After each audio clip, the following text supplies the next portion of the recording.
In this video, you are going to learn about effusion and diffusion.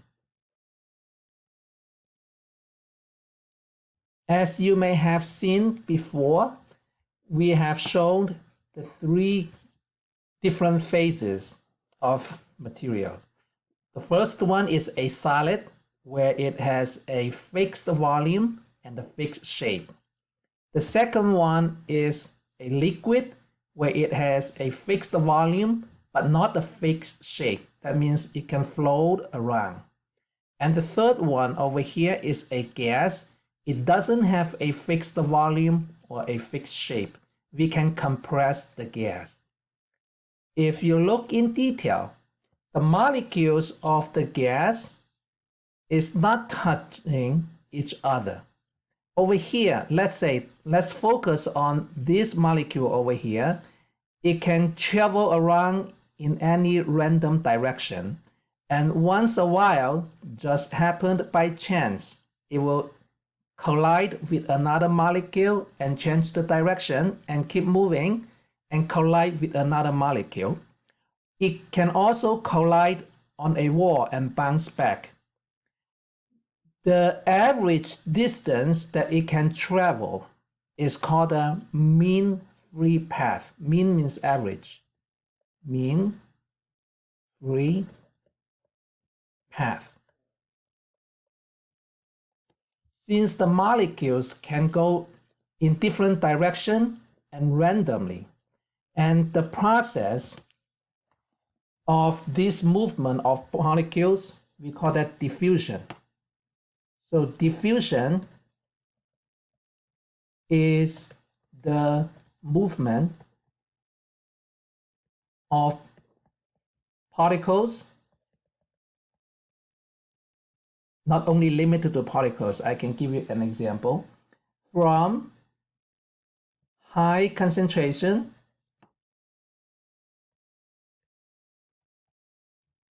to low concentration.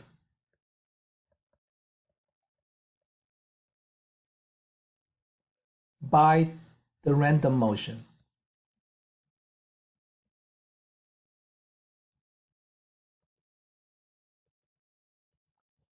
Okay. We have seen gas particles moving in different directions. So when I say not only limit to particles, what else can that be? It can be any quantity. For example, it can be heat. So if you have an object that is very hot, and if you touch with a cold object, the heat can transfer from the hot object to the cold object, and we can call that the heat is diffusing from a hot object to cold object. But as for now, let's focus on the gas particle. Diffusion is by the random motion. That means no electric field, no other fields affecting it, just by random motion. Let's see an example. If somebody deliver pizza to the room, and once the pizza get into the door, let's say here's the room, and here's a door over here. When the door just open, here's the piece of pizza. And even for people who are sitting at the table over here, after a few seconds, you can smell the pizza because the gas molecule of the good smell would travel randomly and from high concentration to low concentration. So within a few seconds, if you sit over here, you can smell it. Since the air or gas particles are moving around in random directions, what happens if there is any light object, very light object? Let's say I have a piece of dust in air, and the piece of dust will be hit by the air molecule or nitrogen or oxygen in different directions. Since they are in different directions and have about the same energy and momentum hitting on this piece of dust, that's why you see a lot of dust that is moving in air. And that movement is called Brownian motion. It is caused by the gas molecule that is bombarding on it and change direction little by little at a time. It may not be one gas molecule hitting it at one time. It may be thousands just hit it at the same time and make it move in one direction, because all the gas molecules are in random motion. So the dust particle may also go in random motion, although with gravities. But because of the random motion, so it is significant enough that you can see the dust particles sometimes can go up, sometimes can go down. As we have mentioned before, the gas molecules can bounce on the wall and go to the other direction. What happens if these walls are with porous material, with different pores or little holes? What will happen? Let's look at this case where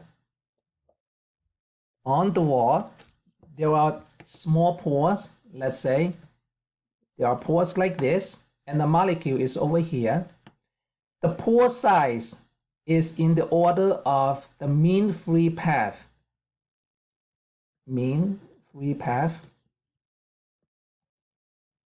That means it will be big enough for different type of gas particles go through, but small enough that you open it to the big atmosphere. Okay, that means it will have a chance not hitting the hole. Okay, let's say it can bounce here and bounce back. What happened? In our daily life, we may have seen balloons. Let's see. If I have a balloon like this and filled with, let's say, helium, that is the gas that we put in the balloon so it can flow up. That is helium. In the old time, we use hydrogen gas, and because hydrogen gas, when it meets the heat, it can explode. That's why nowadays we only use helium. The reason that we use either helium or hydrogen, because it has a lower density than that of air. That means it can flow up. Okay, we have experience seeing the balloon flow up. However, after a few days, you can see a balloon start shrinking and collapsing. What happened? Like a few days later, it may shrink to this size, and eventually it cannot flow, and it will just sink down in air. So what happened is the gas molecule inside moving very fast and hit on the wall all the time. If you magnify it, you can see the wall is not completely sealed. It is a membrane where the gas molecule will have a chance to escape from the pore over here. So it really depends on chance now. Over here, once a while, you can see the helium going out, and most of the time it will just hit the membrane and bounce back. Okay, so this process of escaping a porous barrier, it is called effusion. So let's write down, effusion is the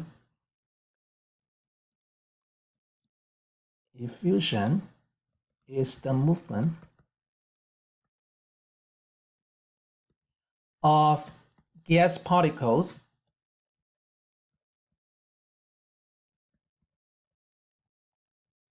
through a porous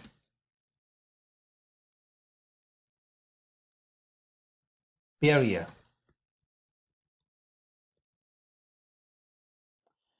And in this case, the pore size is compatible with the mean free path, or is in the order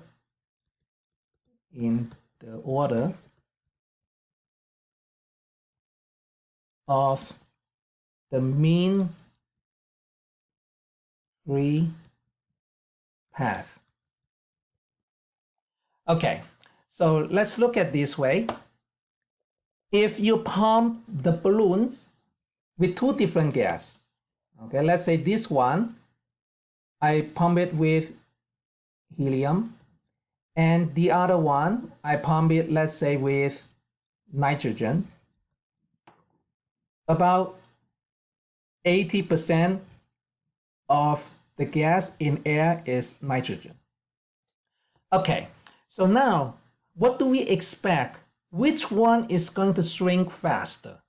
Okay, so over here we have helium gas. Over here we have nitrogen gas. Okay, so the pore size of the balloon is about the same. Since helium is a smaller molecule or atom in this case, it's going to travel very fast inside. It's going to move very, very fast. And since nitrogen is a bigger molecule, it will move slowly. So let's put this down. Smaller or lighter molecules move faster. Okay, that means heavier molecules move slowly. And what will happen here? The fast moving particle is going to have a higher chance of hitting the hole over here per second, let's say. So within the same amount of time, the lighter material is going to have a higher chance of escaping. And that is the reason that helium will escape from the balloon faster than nitrogen. And let's say after one day, you may see helium is shrink to this size while nitrogen is about the same size as before. Okay, not because the molecule, the size is bigger, no, because the hole over here, it will be much bigger than the size of the molecule or the atom. It is about having a higher chance of escaping. And this is called effusion. There are different applications of effusion. Let's look at this application. Uranium-235, it is used for nuclear reaction. However, in nature, uranium-235 doesn't occur by itself. It always comes with its isotopes, uranium-238. So how can scientists separate these two isotopes? They first allow uranium, both isotopes, to react with fluorine to make uranium fluoride, as you can see over here. But how do they separate them? Because uranium fluoride is a gas.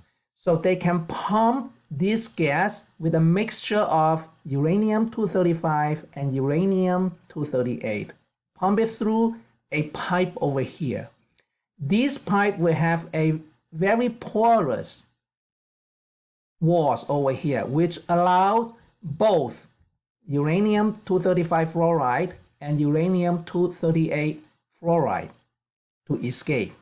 The chance of coming out will be, which one will be higher? This one will be higher. Why? Because it is lighter. So the lighter molecule will have a higher chance of escaping from the hole. We call that effusion.